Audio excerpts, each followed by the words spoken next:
Hey guys, this is Substitute Topher here for the TheTopher, and today we're driving the 2023 Honda HR-V EXL all-wheel drive. This is a totally new generation of Honda HR-V. It's been completely redesigned from the ground up, and I'm super excited to show you around it today. We're going to take you for a little bit of a walk around this thing, show you the interior and exterior. We'll show you under the hood, the cargo area, everything about this new HR-V, and then we'll take you for a drive on this super curvy mountain road. Going to go for a bit of a back road blast in this new HR-V to see how it handles and how it's able to take some corners. But before any of that, let's hop out, take a walk around this thing, and see what it looks like on the outside.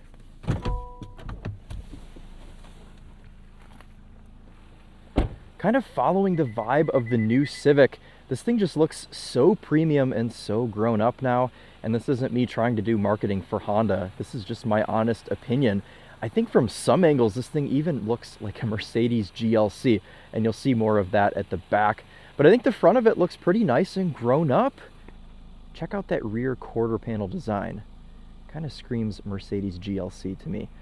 Today we're riding on some 17-inch wheels with the EXL. This is your only choice. Wrapped in some Hankook Kinergy GTs, 215 width. And I mean, these are just very normal all-season tires, so we're not going to expect anything crazy on this mountain road today. But these are the tires that you will get on your Honda HR-V if you go for the EXL. So, all right, here's the view of the back. A pretty nice look here. Very, very different design language than the outgoing 2021-2022 HR-V. So in the back here, we've got 24 cubic feet of storage room with the seats up. And then once we fold them down, that goes to 55 cubic feet of storage room. You do get a spare wheel and tire. Whew, pardon that. You do get a spare wheel and tire in your Honda HR-V. You can see it sits right here below the floor. You do just have to listen to quite a bit of styrofoam screeching if you do have to get it out. Something unique about this new HR-V is you may have noticed all these little grooves along the plastic here in the back. All of this is to help strengthen and minimize damage on this plastic. So if you're hauling things and they're sliding around and whatnot, these grooves that you see back here and also up here are made so all of your interior plastics don't get scratched up and worn and cracked and everything. And you'll also see those on the door panels. So kind of a cool, unique thing that they've added to this crossover. All right, let's fold these seats down. I'm actually going to do it over here. So these seats sit up decently high. You can see you've got a little bit of room here when the seat is in its upright position, just to make it easier for you to get in and out of, but when you fold it down, it actually goes closer to the floor. So hopefully you can see this on camera. So the reason it does that is to make this a little bit more flat. We don't have a fully flat surface, as you can see from back here, but it's pretty dang close. And again, 55 cubic feet of room in the back of this HR-V. So that's pretty neat. We'll go ahead and fold this back up and we'll see what legroom is like in the back seat. We don't have a power lift gate, but it's super light, easy to close, not too big of a deal. See our door panels here. It's pretty decent leather detailing on the side.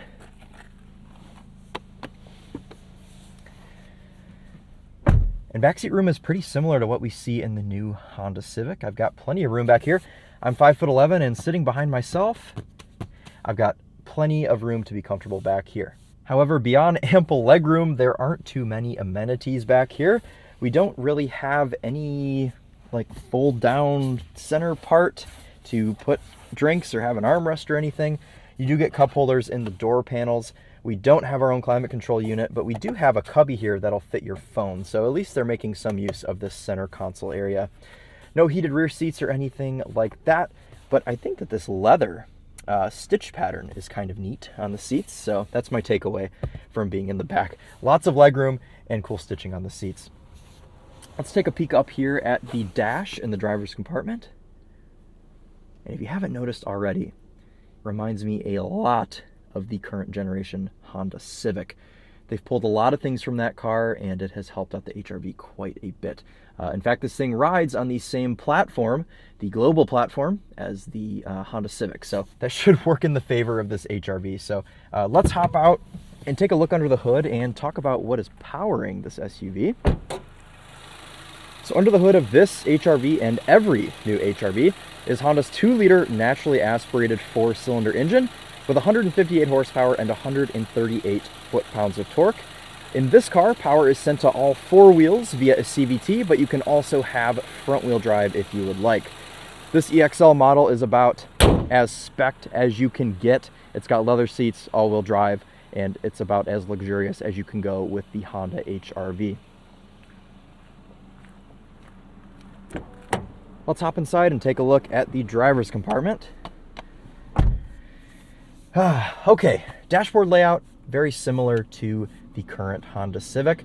However, instead of little knobs that stick out, we have these very thin and slick little pulls for your vents here. I think I prefer the ones in the Civic. These are all right. I think these look better because they blend in with the silver trim line that goes along the dash, but the ones on the Civic are more satisfying to use. These feel a little bit cheaper, but they do fit in nicely with this very simplified long vent dashboard design.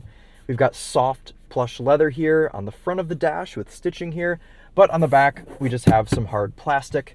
Leather steering wheel pulled from the Civic. We've got volume controls, and we can control our electronic gauge cluster here with this button on the left. You can see we've got cruise control, adaptive cruise, distance adjustment, as well as steering and lane keep assist. Traction control off button here on the left. We will be using that in just a little bit, but not quite yet. On this HR-V, we have the 9-inch optional touchscreen. These cars come standard with a 7-inch screen. The actual unit here is about the same size, but your screen shrinks just a little bit and goes closer to the middle. We've got wireless Apple CarPlay here with this car. I've got my phone wired in right now just for filming purposes. Otherwise, though, the infotainment is very familiar. New Honda infotainment. We see this in the new Civic, and has been integrated nicely into the HR-V. Get Google Maps back up so I can see where I'm going, even though we have 0 service, so we'll see how that works out. As far as the center area goes here, we've got a pretty deep center console, electronic parking brake. I've got a couple drive modes, we'll go through those. So currently we are in normal. We've also got eco mode and snow mode. No sport mode in this HR-V, but we do have a sport setting for our CVT, so we'll have to try that out a little bit later. Small storage cubby down here under all of your buttons, and you've got a USB port on each side here, which is pretty neat. And I'm happy to report that the climate control panel is still a physical panel. And those knobs are very satisfying. Yes, they make some nice clicks. As far as the gauge cluster goes, like I said earlier, we've got a digital portion here on the left, and then we have an analog portion there on the right. Our rev counter is digital, and you can change what you want on here by hitting the home button and then scrolling through. All sorts of things, navigation, driver attention. But my favorite one is this one, all-wheel drive torque distribution. We're going to leave that on for our mountain road drive today just to see how this thing distributes power. Obviously, it is a front-wheel drive biased vehicle, but you will still get some power to the rear when the car feels like you do need it. This new Honda HR-V starts just under 25 grand for the LX with 2-wheel drive, but this EXL all-wheel drive model will set you back just over 30 grand with destination. This new HR-V weighs 3,333 pounds in all-wheel drive EXL trim. It's about 3,100 if you go for the front-wheel drive car. And if you're wondering why it's so much heavier than the outgoing HR-V, it's because it's almost 9 inches longer and almost 3 inches wider than the last car. So this thing has gotten bigger, but so did the last Civic. You almost have to wonder when does that end? When do they stop making cars big? Hopefully this is as big as the HR-V ever gets, because I think the whole point of this car is to be small and agile and the most nimble crossover that they make. So why don't we go see just how nimble this thing is on this mountain road.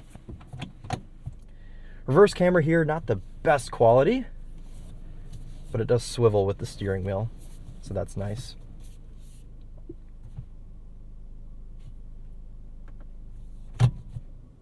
into drive here. If there's no one behind us, let's try out a 0 to 60 right off the bat. We're going to turn traction control off, go into sport, and we'll brake torque it, see how it gets off the line.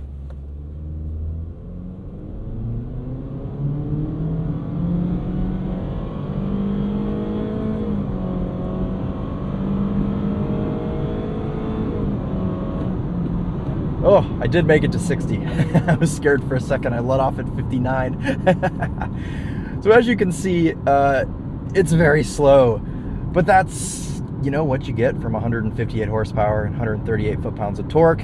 It's not meant to be speedy, but it is, to be honest, off the line, it is really, really painfully slow. We'll leave it in S mode here, take some of these corners. We've got an entirely new suspension setup on this 2023 HR-V. We've got MacPherson struts and a new multi-link rear suspension. The old HR-V just had a solid rear axle, but this one's got IRS. The ride quality is quite nice. It soaks up the bumps nicely. Being reminded of my Final Destination fears again along this road.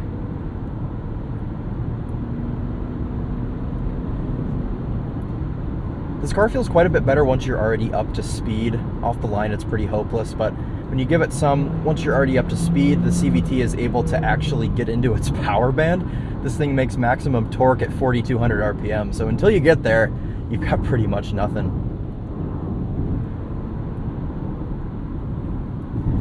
And like we found in the newest gen Civic, the CVT is honestly not that bad just for normal driving. I'm usually not the biggest fan of CVTs, but this one doesn't bother me just in the same way that it didn't bother me in the Civic. Super, super light steering. When you're just driving in a parking lot or something, it's almost Volvo light, but it does weight up for you nicely in corners, and you can almost use this body roll to your advantage to tuck you into corners. I understand that it is slightly hilarious to be hustling this thing on this road, but these cars should be fun to drive, so it's important research. Okay, we have a straight bit here, so let's turn traction back on. Let's go back into normal drive, and let's try out this lane keep assist. We found this to be a really, really nice system in the Civic, and it's the same story in the HR-V. It will yell at you after just a few seconds, which I don't really love, but it does a good job keeping you in between the lines. Steering required. I do wish it would let you go a little bit longer without yelling at you, but it is what it is. Otherwise, it does a really good job.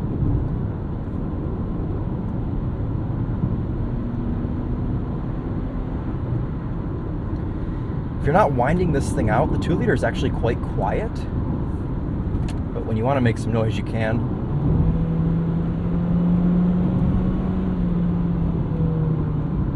We do have some road noise in here. It's quieter than the Civic, which is nice. That was something that we weren't the biggest fan of. It was quite loud on the road.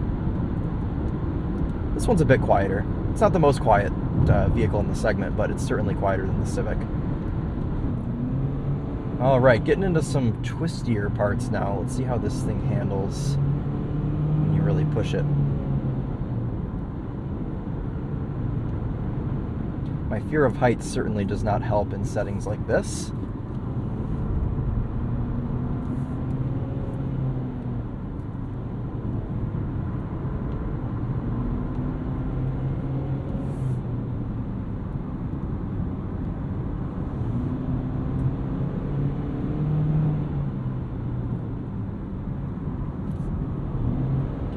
Steering's a little vague when you're getting technical like this. I would like a little bit more feel. It's not the most confidence-inspiring thing in the world. The good news is when you are in the S transmission mode, the car keeps your revs up enough to where you actually have torque. So that's nice.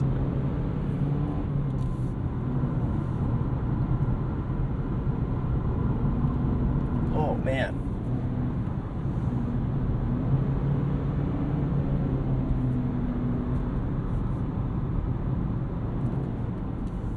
Can really feel that body roll.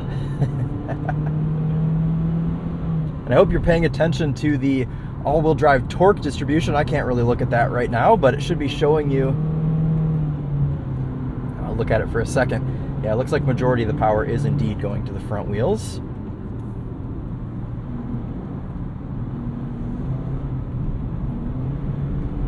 Minimal noise from these tires.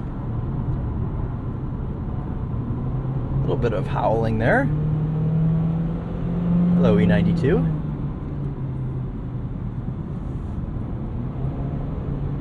Oh, stretch it around, yes.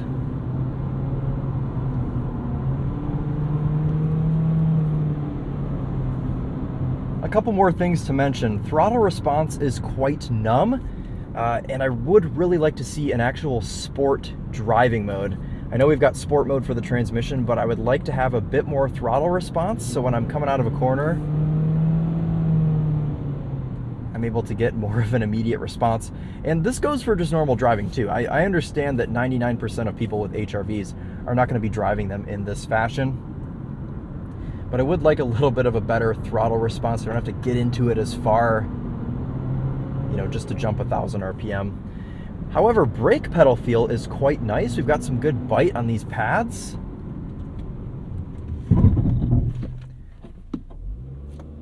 Yeah, no problem at all there. You can certainly feel the body roll, as this HR-V does have 7 inches of ground clearance. So quite a bit more than just its sedan counterpart, the Civic. And you definitely feel that going around corners.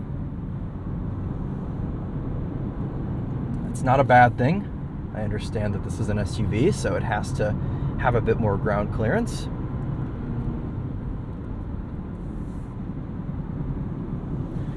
Overall though, decently fun to drive little compact crossover. I would like to see the 1.5 liter turbo that we get in the Civic. I think that would help this thing quite a bit. And you know what? I'm not even going to say that I wish there wasn't a CVT. Now, do I wish there was a manual transmission option? Maybe, but the CVT is not even my biggest gripe with this car. And the 2 liter in it is not even really a gripe. It could just be so much better if it had the 1.5 turbo. Longevity-wise and reliability-wise, I'm sure this 2 liter will be bulletproof and fantastic, but it is pretty gutless if you're under 4,500 RPM. You've got to really, really rev this thing out to get any power out of it. So if we had the 1.5 turbo from the Civic, that would be cool. Unfortunately, you're limited to just one powertrain. It may help. You save about 200 pounds if you get the HR-V in front-wheel drive. So if you don't live somewhere where it snows or have any reason to have all-wheel drive, then I haven't driven the front-wheel drive car, but it may be worth a shot. All right, guys. Well, thanks for watching this back road blast of the new HR-V. Also, first impression drive sort of thing. We will have a more in-depth review from the TheTopher once we get this car back to the HQ. But for today, just a small first impressions drive and an interior tour and so on. We're going to do a very short sound system test on the way back down. So if you want to stick around for that, you can go ahead and hang out for a few more minutes. But if not, thank you guys all so much for watching. We're going to do one more walk around of this HR-V, and then we'll do the sound system test, and that will be it.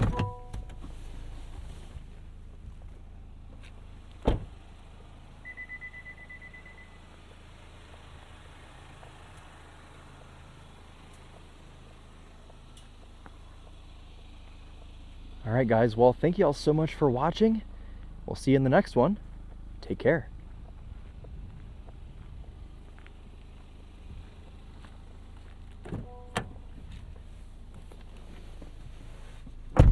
We're going to revert to a TheTopher Classic here for the sound system test.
So unfortunately, no Bose in this HR-V like we get in the Civic. We are left with just a base unbranded Honda audio system, and it isn't bad, but having heard the Bose in the Civic and after experiencing how nice of a sound system that is for its class, it's a little bit disappointing to get in this HR-V and not see a branded audio system. If I had to go off of Charlie from Daily Motors rating system, I would give this sound system a solid C tier. This one would be right in the middle. It's about an average performance. You lose some detail when you have this thing turned up, and I'm disappointed that it's not the Bose from the Civic. But hopefully at a later date, they will give us a branded audio system of some sort, even if it's not a Bose system, just something that's a little bit better than this factory unbranded system. All right, guys. Well, once again, thank you all so much for watching. If you stuck around for the sound system test, I hope you've enjoyed watching this little backroad blast of the new Honda HR-V. And we'll see you in the next video. There's vulgar images on the rock behind me. That's why you didn't see me walk around this way. But again, thank you guys all so much for watching. It's been a blast driving this thing up here on these roads. Washington is beautiful, and I'm excited to hopefully come back here one day and drive something else for you guys. So that'll end it for us today, and we'll see you in the next video. Take care.